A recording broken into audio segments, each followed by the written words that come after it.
Hello, and welcome to episode number 213 of the Lions podcast. My name is Matt Bryan, joined each and every week by Stephen Andress, and making his triumphant return, Brad Allen from across the pond. Brad, thanks for joining us here as we go through the PGA Championship. Hopefully, we can make some people some money here, whether it's hitting an outright, some of these derivative markets, however we go about playing this thing, and maybe somewhere along the way, you can take some of this home with you as well. Whatever we glean from the research that we've done maybe leads you to a bet that you can make as well. But, let's kick things off here for the 2022 PGA Championship and talk a little bit about the course and what people are likely to expect to see here. Stephen, whenever we do kind of the research here, we've seen this course before. However, it is a course redesign, so we don't really know what we're going to get. We did see a senior PGA Tour here, but they're going to be teeing off from way different spots than we are going to be on Thursday here for this one. We know some trees got removed. We know that might factor in from a wind standpoint as well, because there's less protection of this course. We know it's going to be about 7,500 plus yards, so it is on the longer side of things. But, I kind of just went at this as looking at a difficult course that may or may not get some wind. Yeah, I think pretty similar to Augusta off the tee with really wide fairways that you can park a couple semi trucks down. So I don't think driving accuracy is hugely important this week, but I will also note that Gilhan seems to have tailored the bunkers after the 2018 reservation to be at the proper distance where you can't just hit bombs and avoid them. So there is that caveat. So for me, I did care about putting driving distance into the equation this week, but I also did put strokes gained off the tee to make sure I had at least some accuracy in there. Whereas Augusta National, I really don't care too much about the accuracy. So, John Hasselbauer did an amazing deep dive into this course and what to expect on thelines.com in his preview. So I would go there for the full range of what to expect. But the three biggest notes for me were driving distance is going to be important here, but more so, I think these perched up greens and really tight lies around the greens and also bunkers with firm and fast greens that are going to repel a lot of good shots. Like a lot of guys are going to hit good shots and may not get rewarded here.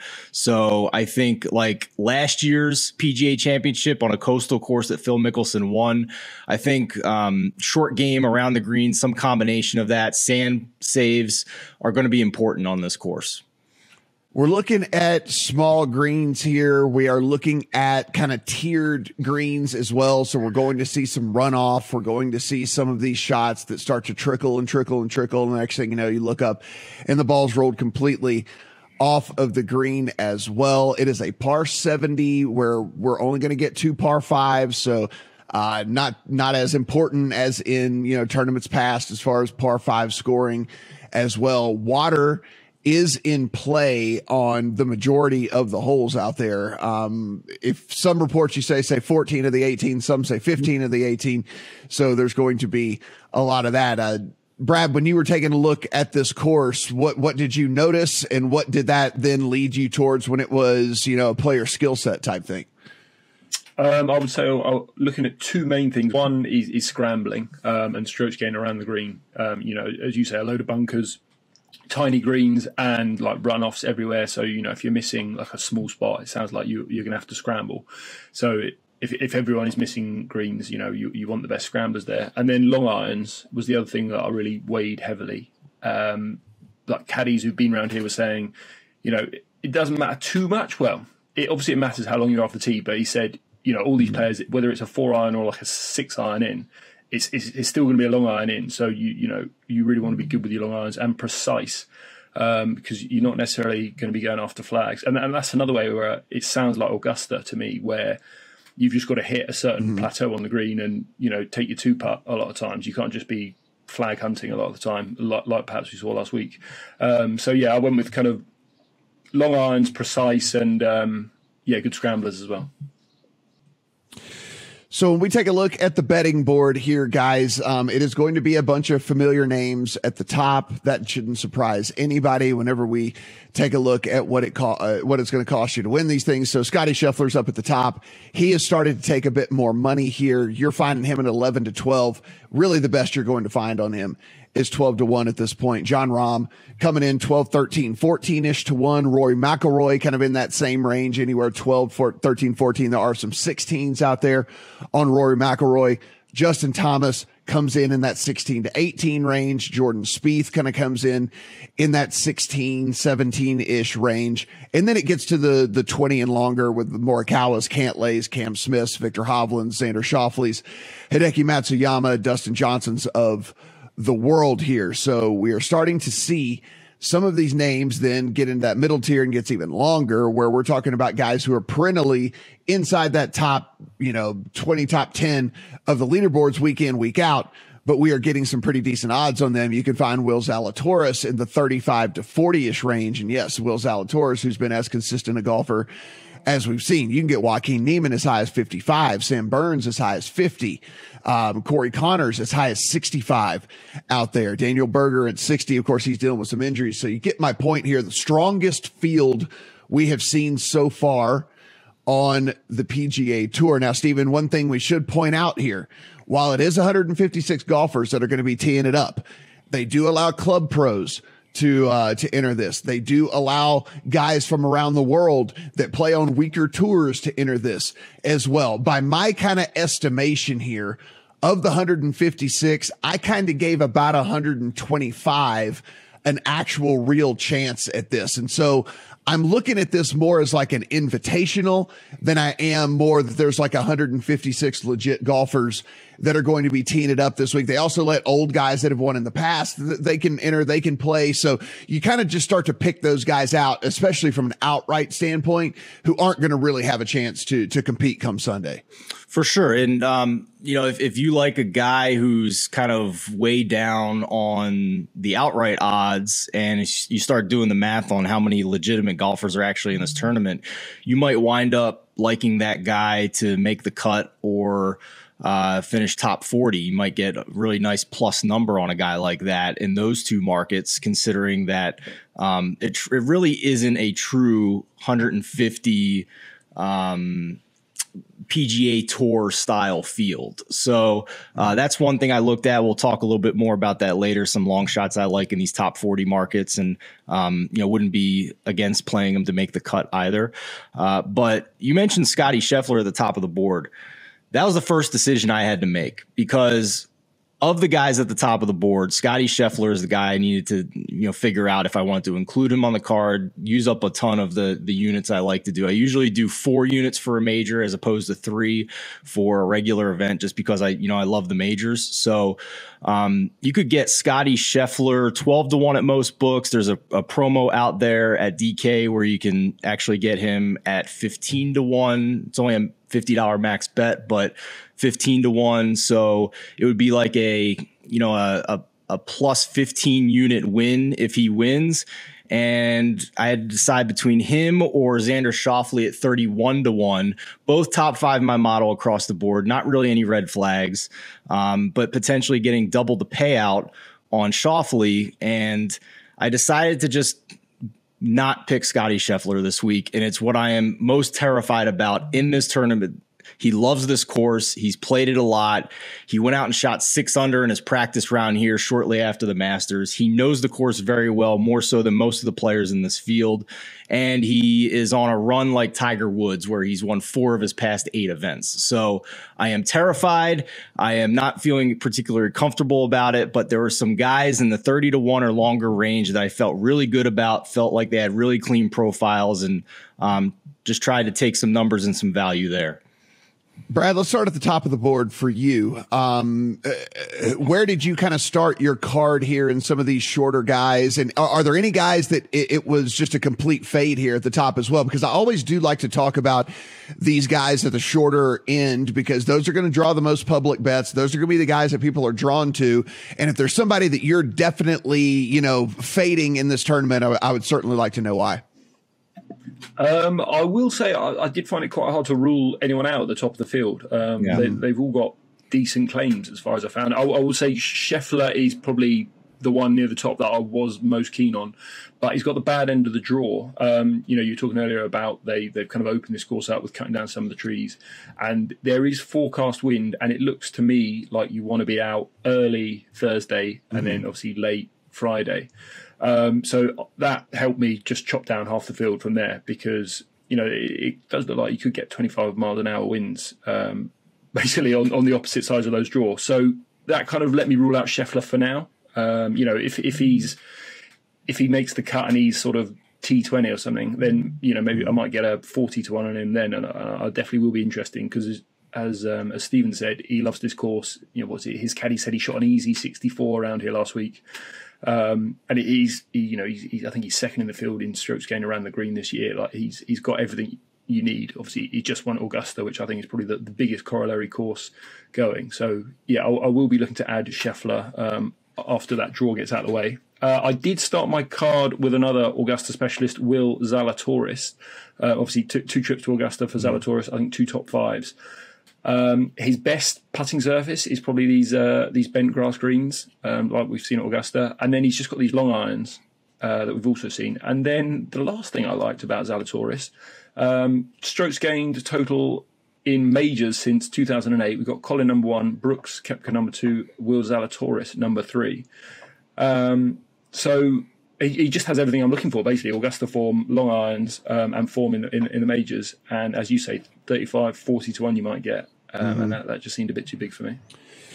My fade at the top of the board here is going to shock a lot of people, I think, but it was just something where we have to make difficult decisions. We can't bet everybody. We have to narrow this down when we get to the top. And my fade is Jon Rahm. And not only is my fade Jon Rahm as in you're not going to get any money out of me, I actually have gone and played 3 different outrights against Jon Rahm already, kind of attacking him here on this course. Listen, all 3 of us at least have the same idea of the type of golfer that we're looking for. We continue to mention that we want somebody who is good around the greens, because we figure that there are multiple ways for guys to end up right off the green and have to rely on their short game in order to have success here. Not only will good shots not get rewarded because you might hit a weird tier that's on this green that's going to trickle off, but we mentioned the winds. You can hit a nice iron shot. A gust comes. The ball does not go where you want it to go. You find yourself right off the green, having to kind of salvage what's going on at that point. So I think there's multiple ways that these guys are going to find themselves trying to pitch up there. And like you said a little bit earlier, Brad, just save par, right? Save par and move on. Well, Jon Rahm, if you look over the last 50 rounds in this field, he is 70th in strokes gained around the green. If you go to a closer time set, last 36 rounds, he's 91st in this field in strokes gained around the green. If you go to the last 24 rounds, he's 131st in this field in strokes gained around the green. If you just want a basic time frame over the last 12 months, he still finds himself 79th in this field around the greens. Listen, Jon Rahm does everything awesome. Jon Rahm normally doesn't even have to worry about his around the green game because he's putting the ball so damn close to the pin, it doesn't matter anyway. But I think that that's not going to be the case this week. I think they're going to find themselves with some difficult chips and pitches and different things to try to either save par or maybe even take your medicine, take a bogey and move on to the next hole. And Jon Rahm, I've seen a little bit of that 2018 Jon Rahm and Jon Rahm this year where things don't go right. He gets pretty pissed off. He starts getting, he starts carrying that from hole to hole with him. And, I just, again, we have to make difficult decisions at the top, and Jon Rahm is the guy that I'm going to be against here in multiple different ways, not only not putting money out there. Matt, which couple guys did you take in a head-to-head against him? So you can find Scheffler against him. I was able to find Scheffler against him. And that was at even money. I was able to find Rory against him at plus money. I was able to find Jordan Spieth against him as well at some plus money. So nice. I've got 3 different guys at either even, minus 110 on both sides or a little bit of plus money going up against him here. So I do like all 3 of those guys this week. as well. So let's talk about what we're looking for in a golfer, and then we'll really get into our betting card here in case guys want to do their own research. If guys want to go in and study through the statistics and make a model or whatever it might be of their own.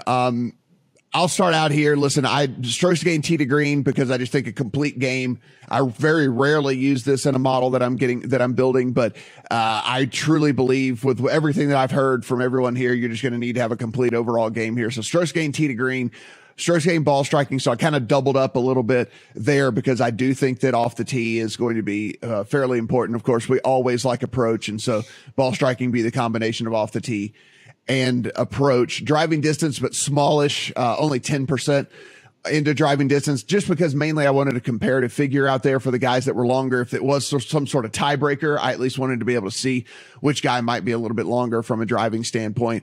Like I said, heavy in the short game type stuff. Strokes gained around the green and scrambling both take up 30% of my model this week. I really did factor in that very heavily. Bogey avoidance, because like I said, I think there's going to be times you just need to take your medicine, take the par, move on. You're just not going to birdie these holes sometimes. Greens and regulations gained. I did that very small, but I do want to see which guys are hitting these greens more often than not. And then par 4, 450 to 500 yards. Brad, I know you mentioned you were looking guys that were good with their long irons. What other specific stats were you looking at when you were starting to whittle down your player pool? Yeah, so that was proximity 175 to 200, and then proximity 200 to 225.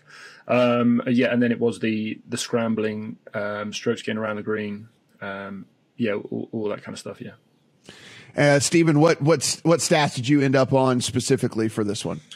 Just to drive the point home, always going to have strokes gain approach as a heavy weight for me every week. So 25% this week. Off the tee, did strokes gain off the tee 10% and a combination of another 10% for driving distance. The around the green stuff I thought was interesting because I'm not sure this is the same type of chipping and short game that these guys see on a week-to-week basis on the PGA Tour. Obviously, there are a lot of sand traps, but this isn't necessarily the long rough around the apron of greens where these guys are chipping out of that. There's a lot of tight lies and runoffs, like you said, Matt, kind of linksy style, like you'd see in an Open Championship. So I'm not sure just putting strokes gained around the green in the model would have been enough to have me comfortable with what type of chipping they would actually see in this particular event. So I kind of went with a well-rounded short game situation where I put 10% on strokes gained around the green, 10% on sand saves, and also another 10% on bogey avoidance. And I'm hoping that kind of encapsulates the full spectrum of short game situations and types of shots we might want to see here, hoping that if the guys are elite in all three of those categories, then they're probably going to be fine with what's presented to them on this particular course.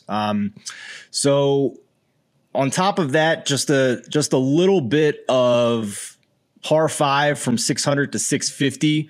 I know there's only 2 of them, but the fact that they're both over 600 yards and into the wind, I think they are more challenging par 5s than we typically see, where most of the best players can reach it in 2. I think we're going to be surprised to see guys hit these par 5s in 2. So I wanted to see who was good from those really long par 5 distances. And I also wanted to see who was good from really long par 3 distances. Most of the par 3s in this tournament are 225 yards or longer. That's not your typical par 3 on a week-to-week PGA Tour course. These are very long par 3s. So I wanted to see which guys in the field, maybe as a tiebreaker if they're good among all the other stats, just to see if they're comfortable on those particular holes as well. But long story short, it's a major. So we want to have every aspect of the game in the model we're using. We want to look at all the stats and try and find the most well-rounded golfer coming into this tournament. All right, so let's start our betting cards here. And Brad, I want to start with you. Let's start with some derivative markets. Anything that you played here in the head-to-head market, 3 balls, top 40s, top 30s, top 20s, whatever it might be. I know you actually have the benefit of getting each way betting over there, so you probably don't play as much of these as we do over here. But let's get into some of those bets that have made your card. I did do some Tiger Woods to make the cut, minus 125, bet that earlier. And it was interesting. I was chatting to a friend who works for a bookmaker over here, and he said there's absolutely no money for Tiger Woods. He said, at the Masters, everyone was buying into the comeback, whatever. And I guess they watched 4 rounds of him sort of limping around, and, he did well to finish, obviously. But basically that seems to have diminished people's appetite to bet Tiger Woods, which is perhaps why we're able to get a decent price here. Because he said this week he feels better than ever. People on the grounds have been reporting that he's swinging the club well. He's walking around. People were saying at his press conference he was just beaming. He was just thrilled. And I think if you look at the first 2 rounds at Augusta as well, he gained 3.8 strokes on approach before the weekend, and obviously it started to fall off as I think his legs started to fall off, I suppose. But to me, it suggests the ball striking is still there if he's healthy, and as he says, he is much more healthy. And as you said earlier, Matt, there's a lot of sort of chaff in this field that we can cut out straight away. And again, Augusta, corollary course, Tiger Woods is probably the master of that place. So I think he can plot his way around. And again, if par is a good score, or 8 under wins this, then I think that's well within Tiger's wheelhouse, just to make the weekend at minus 125. Stephen, where did you go here from a derivative standpoint? What has made your card so far? One that I haven't quite bet yet, but I'm always excited to. I'm always looking at these nationality props to see if I can find any value there. And the Canadian market caught my eye, the top Canadian. And typically Corey Connors is going to be a pretty decent favorite in this market. But I think he's vulnerable. He is minus 120 to be the top Canadian in this tournament. I'm going to take Adam Hadwin instead at plus 250. If you look at over the past 36 rounds, the model I'm using this week has Hadwin as a top 20 player. And the biggest reason that I'm going to try and take that number and get some value is the discrepancy between Hadwin and Connors around the green with their short game. Hadwin is both top 15 over his last 36 rounds in strokes gained around the green and sand saves. Corey Connors is outside the top 40 in sand saves, outside the top 80 in strokes gained around the green. So I think at plus 250, that's a pretty solid number to go after Hadwin as the top Canadian. Other than that, just looking at some top 40s, some top 20s, some long shots that peaked for me this week in the rankings. Luke List, I got around plus 180 to be a top 40 finish. That was over at Bet Rivers. Cam Young, with his distance off the tee and with how well he has played. I mean, this guy is a rookie on the PGA Tour, but he has been playing like a seasoned veteran. If you look at his results this year, I mean, we have back-to-back top 3 finishes at the Heritage and the Wells Fargo for him. He had, another T2 at the Genesis, another top 20 at the Honda. And another top 20 at the Arnold Palmer. This guy has played fantastic golf. He's extremely long and accurate off of the tee. And we're getting really good prices on him, plus money to top 40, plus 250 actually to top 20. And that's at BetMGM, where in these markets, ties are paid out in full. So there's no dead heat situation where they're going to pay you less. So those are a couple of the long shots that I really liked in these derivative markets. Yeah. So for me, I am, like I said, I've got some of these head to heads going up against Jon Rahm this week. And I know that's crazy to say, but Scotty Scheffler is my favorite one that I have going up against Jon Rahm on multiple different occasions here. I'm also targeting Viktor Hovland, and nobody's bet Viktor Hovland more than I have. I love Viktor Hovland's game. I love everything about it. But again, if my whole thesis behind attacking Jon Rahm is short game, well, do you know which other good player on tour has a worse short game right now than Jon Rahm? Yes, it's so bad. It is Viktor Hovland. Dude, it's so incredibly bad. Viktor Hovland is, like we said, there's only 156 golfers in this pool. Victor Hovland over the last 50 rounds is 148th. He's 149th in the last 36 rounds. There's only 156 golfers. He's 149th in strokes gained around the green. Matt, I mean, he needs. There's 20 PGA of America club pros in this tournament. He needs to go buy a lesson from one of those at the range and get some chipping lessons. I mean, before he gets out there, seriously. I mean, listen, again, nobody's betting more than me, but in a tournament and in a week where I think that it is so incredibly important for you to be able to get up and down from around the greens, I just can't back Victor Hovland. And again, you can get him against Colin Morikawa, who I like a lot better. So be sure and take advantage of that as well. I do have a couple of top 20 and top 40 market bets. Aaron Wise for a top 40 bet is a guy that if you go with these models, I told you guys the statistics that I put in. I also put in I ran this model 2 different times with some conditions baked in as well. One, scoring relative to par, difficult, and courses over 7,400 yards. And then I also ran it without the scoring conditions being difficult, and I just did it on 7,400 yard plus courses. So just long courses. Either way, no matter whether I ran it under difficult scoring conditions or not, Aaron Wise found his way into the top 20 in this model for me. And when you look at the price that you are getting for him on a top 40, a guy that has found himself into the top 20 into my model. And I might add, over the last 12 rounds, if I take off difficult scoring conditions and just leave in over on long courses, Aaron Wise is number 1 in my model over the last 12 rounds. He is number 1 in this field in greens and regulation gain, 8th in bogey avoidance, 2nd in scrambling, 6th in ball striking, 4th tee to green. Aaron Wise's odds just don't add up for what skill set he's bringing in especially in recent form right now. So I do like Aaron Wise in the top 40 market. Will Zalatoris, I don't need to tell you, Brad already said he liked Will Zalatoris. Will Zalatoris in the top 20 market as well. And then Cameron Young in the top 20 market as well for me. Cameron Young, this is about the type of year where I typically try to start fading these tour rookies because, hey, look, they're playing a lot more golf, they're under a lot more pressure, the courses are more demanding, all the things like that, and it starts to kind of burn out on these guys. Well, that has not been the case here for Cameron Young, and Cameron Young continues to just really and truly impress me here. Guys, if we head back to, let's start in January, right? 40th at the Amex. Then you go another tournament here, 20th at the Farmers, 26th at the Phoenix, 2nd at the Genesis, 16th at the Honda, 13th at the Arnold Palmer, 3rd at the RBC, 2nd at the Wells Fargo. Cam Young has just continued to go out there and find himself high up these leaderboards. Top 20 on Cam Young at some nice plus money in this 156 golfer field.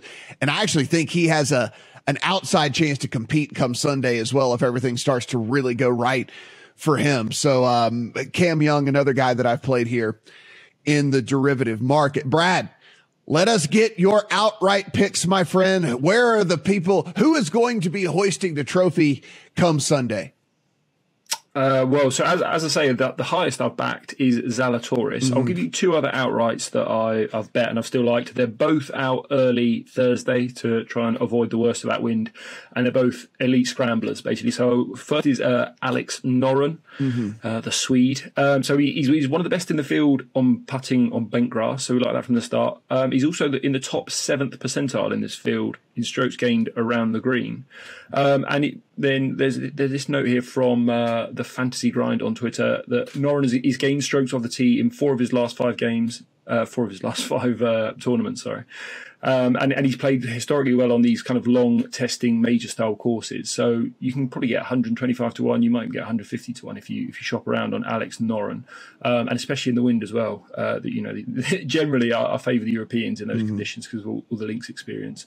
And the other one is Mito Pereira, went to college down the road in Texas Tech, another top 5 in this field in scrambling. And he's also top 10 strokes gain approach and strokes gain ball striking in this field over the last 50 rounds. So should have some local knowledge, should have played this course before. And he's got all the attributes I'm looking for. And he is 150 to 1 and upwards.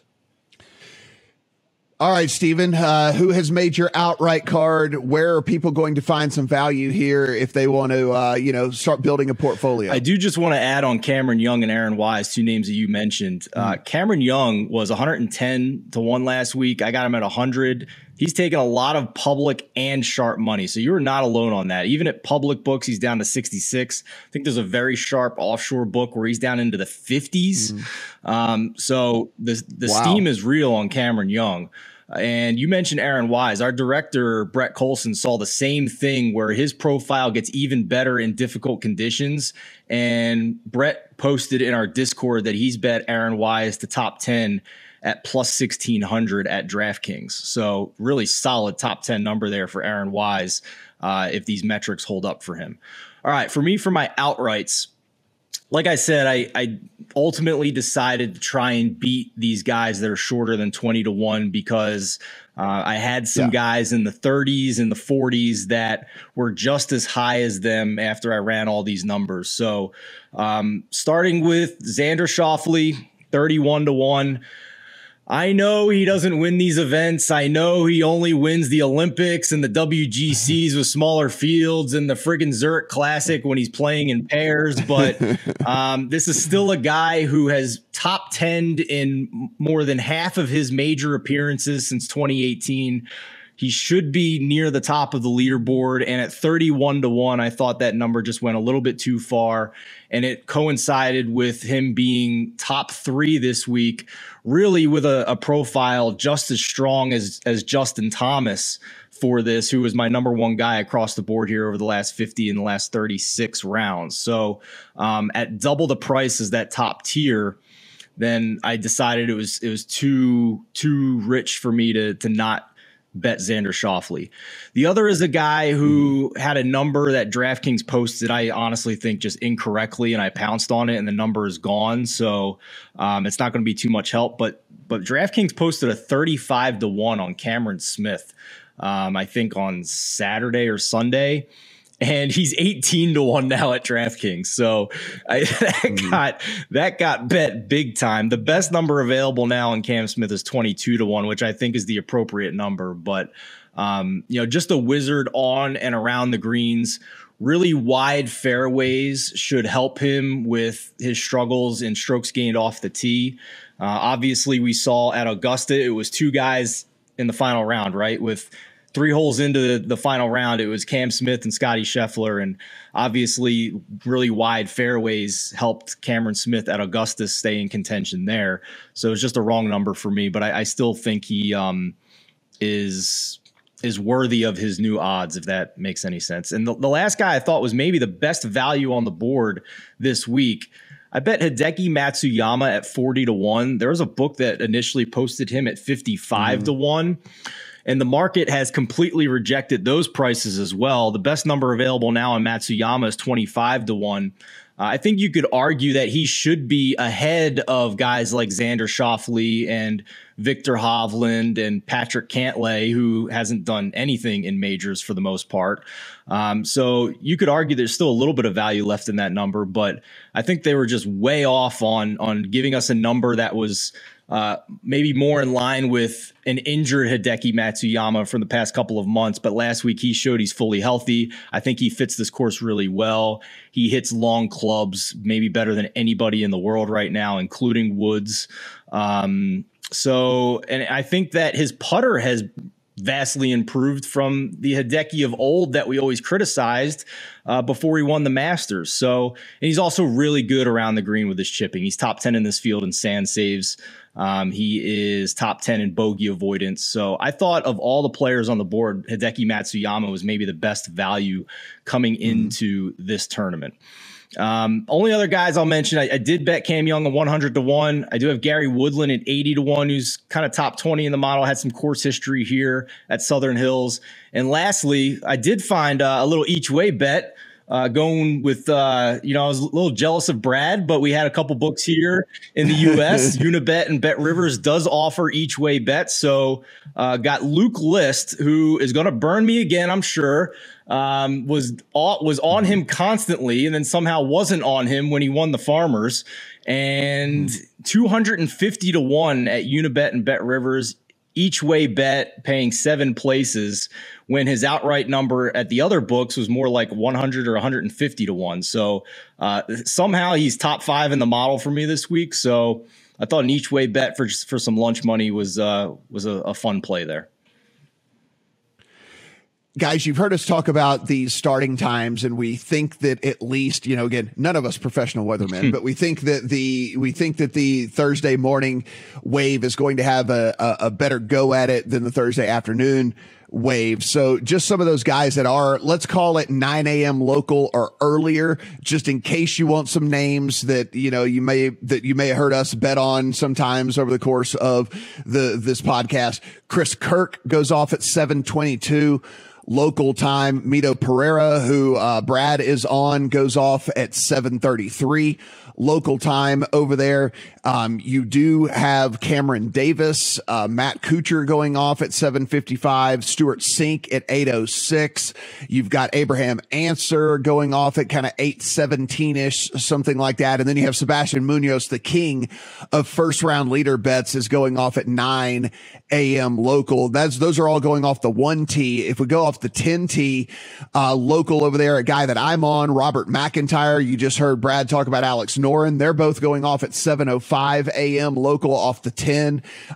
You go a little bit further down, Hideki going off at 7:38 in a group that includes Xander Schauffele and Tony Finau. Right after them is a Tyrrell Hatton, Bryson DeChambeau, Max Homa group. Right after that is Victor Hovland, Will Zalatoris, Cam Smith. And then right after that is the group everyone's going to be watching in Jordan Spieth, Rory McIlroy, and Tiger Woods. Again, all of those going off at 8:15 a.m. local time or earlier for this. So what that did for me, guys, is I did, in fact, trigger a first round leader bet for me on Hideki Matsuyama with him going in that early wave. We know that Hideki always has one of those low rounds in him. He can be not in contention in a tournament and go out and shoot the low round of the day. So, I like Hideki Matsuyama from a first round leader perspective just as good as I do anybody in this field. And the fact that I'm getting him in one of those earlier waves, I really do like a ton. I played some numbers that were just off market here. If you guys have listened to this podcast for long enough, you understand all I do is bitch and moan about the lack of bets that I get to make here in Las Vegas because it sucks that the markets that are available to me are about half of what is available, maybe even less than half available to the rest of the country and to Brad overseas. But that being said, to give credit where credit's due, a book here in town, Circa, does post some very off-market numbers when it comes to outrights. And so I went in and just pounded some numbers that were literally double what you could get everywhere else. And it's just small bets on these guys, but this is just, it's going to trigger a bet for me every single time when I can get, I took Stuart Sink at 500 to 1, Robert McIntyre 300 to 1, Chris Kirk at 375 to 1. I got Wise at 225 to 1. I got Hadwin at 325 to 1. And so I went ahead and took just numbers plays on all of those guys. So just to let you know, my portfolio does have guys in there that I don't necessarily think the win equity is incredibly high, but the odds that I got were much, much higher than were available. Listen, I think it's fairly simple for me, and I actually did play the short end of the board here, guys. Look, I have the benefit of having a little bit bigger bankroll, so playing some of these guys at, 17, 18, 19, 20-ish to 1 is something I'm able to do. I understand that's not for everyone. And so take with a grain of salt when I say that I played Rory McIlroy and I played Jordan Spieth. Now I got both of them at 18 to 1. I think Jordan Spieth is coming in playing maybe some of the best golf of his recent career, maybe dating back 10 years. If you kind of look at the overall data here for Jordan Spieth specifically, of recent form, he's inside the top 6 in my model every single which way that you look at it, whether it's difficult scoring conditions, whether it's not, long courses, all the different stuff like that. And let's not forget the recent form here on Jordan Spieth as well is out of this world. And so when I factor in all of that stuff for Jordan Spieth, I think that this all could be kind of leading to a dude that really and truly goes and gets it done. Remember, he won the RBC, second at the Byron Nelson just this past week as well to go along with a second at Pebble Beach. He was at 26th at the Genesis. So the guy's been playing some really, really good golf. And if you look at this model, and if I go just by model, Rory McIlroy destroys everybody else for me from a modeling perspective. Number one overall in nearly every single version that I run. Number one overall in nearly every single condition that I put in here. And if you kind of look at Rory, guys, I understand it's one of those deals where the reason we talk about him the majority of the time when we get to these big events, because we want him to get the career Grand Slam, and that's what keeps coming up and all that. But kind of under the radar here with Rory, dating back all the way even into the fall of last year. 4th at the BMW, 1st at the CJ Cup, 10th at the Genesis, 13th at the Arnold Palmer, 2nd at the Masters, 5th at the Wells Fargo. Now maybe he's kind of coming up from the rear, because he tends to have these bad first rounds. That's what I was going to say, Matt. Bet him Friday. Don't bet him Wednesday. Bet him Friday morning. Yeah. He consistently, but he came out and said that he realized that, and that he might play a little bit more conservative on Thursday and try to make sure that he's not fighting back from behind in this tournament. And that was just all I needed to hear to be able to pull the trigger on Rory. So I did that as well. I do have an outright on Will Zalatoris. I do have an outright as well on Cameron Young. And again, there are those guys that I am fading in John Rahm and Victor Hovland. Billy Horschel, the other guy that I have an outright on, it's more of a numbers play. I think he's being disrespected. I got 110-1. You can still find 100-1 out there on Billy Horschel. This type of course, this type of grind kind of fits a player like him, so long as he doesn't lose his mind with his kind of temper that he's got.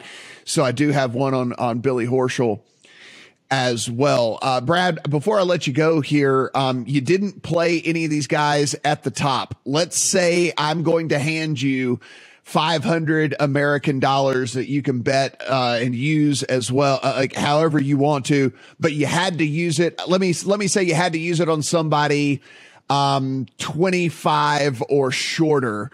Where are you playing it, or how are you dividing it up amongst a couple of guys? So I said I'll probably go Scotty Scheffler. As I kind of said earlier, I do think he's the most likely winner here and a worthy favourite.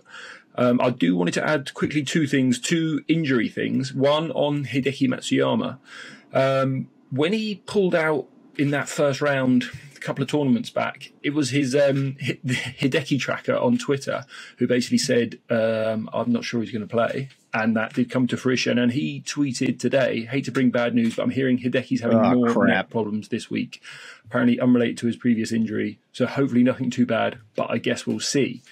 So as I say, I'm not too big into buying into anonymous Twitter trackers, but he has been right before. Right. And that's definitely worth knowing, I would say. So, I mean, if you are going to bet him, I think maybe first round is possibly the way to do that. Just, if you get take your 40-1 and have a swing. If he's not right, he's not right. I would also say it could be worth getting against him in matchups if he's not good, and you can get Zalatoris kind of even money to do that, which I have done personally. And then Bryson, obviously the other big injury one. Yeah. And he had a quote yesterday. He played around yesterday, where he said he basically wasn't even sure if he could get through. He said, if I'm not in a place that I can compete for 4 days, I'll give someone else a chance to go, DeChambeau said. So, yeah, he's that unhealthy. He's playing with this, like, sort of linebacker-type wrist club on his hand. So he's not well. And if he does go, I think, however you can get against him, I think will be good, whether it's in a 3-ball, whether it's in a matchup, whether it's him to miss the cut. I don't think he's going to be anywhere near ready, and especially when you consider the trouble he's had at Augusta as well. The big correlate we're talking about. So I want to get against him somehow. I haven't really found a good way yet, but I will be looking. So you would go with Scotty Scheffler at the top of the board if I gave you 500 American. What about you over there, Steven? I'm giving you 500 American. Are you chopping it up amongst a couple of guys, or are you just putting it on one guy? Again, it has to be 25 or shorter. I think I'm aligned on Scotty Scheffler. I mean, the guy's doing Tiger shit. Justin Thomas is at the top for me, but I don't know. I don't understand how he hasn't won more than he has. I don't know if it's mental when he gets into these majors and he feels a little pressure or what it is, but He either closes really strong after starting slow, or just doesn't close after starting really strong. He just can't put 4 rounds together. So I think it would be Scotty Scheffler, but honorable mention to Rory McIlroy for sure. I do agree with you on Rory, but I'm tempted to wait until Friday, but he did get the good end of the draw here. He's also playing in a group that's going to have maybe the biggest friggin' gallery of all time. The PGA literally put Tiger Woods, Rory McIlroy, and Jordan Spieth in the same group on Thursday morning and Friday afternoon. 3 guys that typically have the biggest or some of the biggest galleries of any players on the tour. So that's going to be a factor here as well for him. But I do agree with you. He's a clean model. And finally, before I let you go, Brad, who, if they win this tournament, are you going to have the most self-loathing here? Who is somebody either you were on the brink of betting and you didn't, or it's just somebody you completely skipped over, whatever it might be? Who wins this tournament and you are going to have the most self-loathing? It is a good question, and it's probably Cameron Smith. Stevens already went out around. He's just a perfect fit. Smashes Augusta, great scrambler, but the number is just short enough that I've decided I've got to let him go. But if he wins, it'll be like, that was really obvious, wasn't it? Steven, same question for you. Who wins this thing and you hate yourself the most? A guy we haven't mentioned yet, Brooks Koepka. 50-1 right now to win the PGA Championship, and it's the same thing as we normally see with Koepka. The profile coming in looks like crap. But maybe he magically flips the switch and plays well in this major. I just don't think he's ever gotten back to Koepka form since the injury. So that's my concern. But typically when you have a guy who has won this many majors and he's floating down to 50-1, it's the same situation we were in with Koepka in the PGA last year, and he almost won it if not for a miracle Phil Mickelson tournament. He was around 45-50-1 at last year's PGA and turned it on. So I'm not going to play him because I don't trust he's in the same physical or mental mindset as he was last year. And I don't think the form's been as good. But yeah, I'm going to be kicking myself if I didn't take a 50-1 on Brooks Koepka and he wins this tournament. Yeah, mine's going to be Dustin Johnson, and it's going to be because I just completely ignored the numbers that I've run here. I told you guys that the guy that dominated every version of the model that I put together was Rory McIlroy. Well, guess who was in the top 3 of every single model and every single version that I ran? It was Dustin Johnson, and I didn't even consider him. Like a lot of it has to do with the form, and maybe there's just maybe it's an out of sight, out of mind thing for me because he always creeps into that top 10 in the end. But I'm going to really at this point. He's like Koepka, where he just seems indifferent in these tournaments. Yeah, and I'm going to kick myself a ton if he ends up winning this thing because, again, he was in the top 3 in every single version that I ran, and I didn't even consider putting $1 down on him. So that's going to be the guy that I have the most self-loathing should he be hoisting the trophy. Guys, as always, everything we do absolutely free here at The Line. So be sure, head over there, use the prop finder. It is a very, very valuable tool right there on the homepage of The Lines. Click the little button that says prop finder, type in the golfer that you're looking to bet, and it is going to show you the place that you can go and get the best number on that golfer for all of these different markets that we're talking about, not just outrights. It will show you top 5, top 10, top 20, top 40 markets as well. So just make sure you're getting the best number out there, and we give you a tool that allows you to do that. Up in the upper right-hand corner as well, there's a little Discord logo up there. Click on that, join the community in the Discord. As Steven mentioned earlier, we have guys that aren't on the podcasts who are in there. They're talking through their plays. They're posting their plays and things as well, and the reasons that they did that. So be sure, spend some time in the Discord. And also, if you're a member of the Discord, you can enter these free to play contests for real money as well. So yes, free to play, real money. Just go and be a member of the Discord over there. Go ahead, give us a subscription here on the channel, and let us know in the comment section. Who are you playing? Who did we overlook? Who are we not giving enough respect to here in the 2022 version of the PGA Championship? Guys, good luck on all your bets.